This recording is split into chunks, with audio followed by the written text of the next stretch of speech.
ఏంటంటే నేను వస్తూ చూసాను. ఇందాకే చెప్పాను గదా! ఆ ట్యాంక్ బండ్ లాగా యెస్. ఉంది. చాలా అవతల పెద్ద లేక్ ఉంది అంతా గూడా. ఇప్పుడు మనకిక్కడ హైడ్రా లేనప్పటికీ కూడా ఒక చిన్న అందరిలో చిన్న అనుమానం అయితే ఉంటది. పక్కనే వాటర్ ఉంది కాబట్టి ఇదేమన్నా బఫర్ జోన్‌లోకొస్తదా? ఎఫ్‌టీ‌ల్లోకొస్తదా? అట్లాంటియేమన్నా ఉన్నాయా? ఏం క్లియర్‌గా అంత క్లియర్‌గా ఉందా? వెరీ అదొక్కటి క్లియర్ చెప్పేసేయండి. మేడం.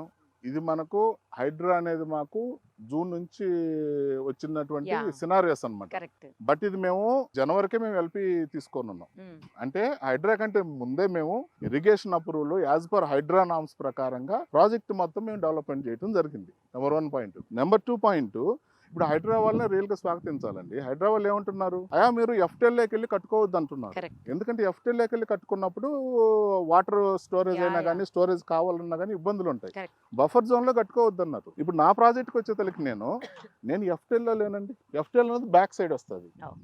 బఫర్ జోన్ వస్తది. 9 మీటర్ బఫర్ జోన్ వస్తది. హ్మ్. సో, మనం బఫర్ జోన్‌లోనే లేము. ఇప్పుడు మా ప్రాజెక్ట్‌కి వచ్చేతలకి ఆల్రెడీ మా ప్రాజెక్ట్ ముందు 60 అడుగుల రోడ్డు పోతుంది. సో, 9 మీటర్ అంటే 30 అడుగులు ఏదైతే బఫర్ ఉంటదో, దాని బదులు నేను 60 అడుగులు ఆల్రెడీ వదిలేస్తున్నాను ల్యాండ్.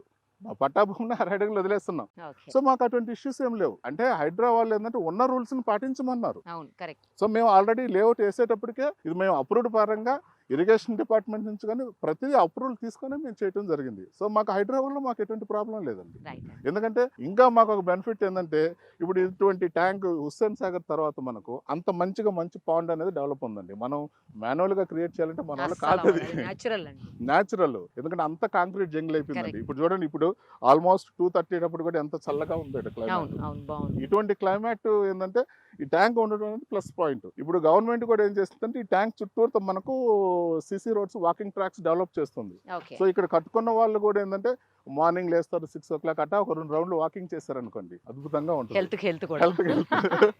వెల్త్‌కి వెల్త్ అన్నీ. అవును. హెల్త్‌కి హెల్త్. రెండోది ఏంటంటే మంచి అట్మాస్ఫియర్. ఈ G+1 2 వేసుకొని కూర్చుంటే అసలు వ్యూ అనేది చాలా బ్యూటిఫుల్‌గా ఉంటదండి ఇక్కడ. సో, ఆ నేచురల్ రిసోర్స్‌ని మనం ఇంకా ఉపయోగించుకోవటం అనేది చాలా మంచిది. సో, నేను అదొకటి మెయిన్‌గా ఆలోచించాను. యాక్చువల్లీ మనకు లేక్ వ్యూ కానీ, ఏదైనా గాని ట్యాంక్ బండ్ వ్యూ అంటే ఇట్స్ ప్రీమియం కాన్సెప్ట్ అండి. సో, మనకు హైడ్రా వచ్చిన తర్వాత జనాలు కొంచెం అర్థం కాక ఇబ్బంది పడ్డారు గానీ, ఇప్పుడు యాజ్ పర్ నార్మ్స్ ప్రకారంగా, అప్రూవల్ ప్రకారంగా వెళ్ళినప్పుడు వెరీ క్లియర్‌గా ఉంటది మనకు. సో, అక్కడ మనకు ఎటువంటి ప్రాబ్లమ్ లేదు.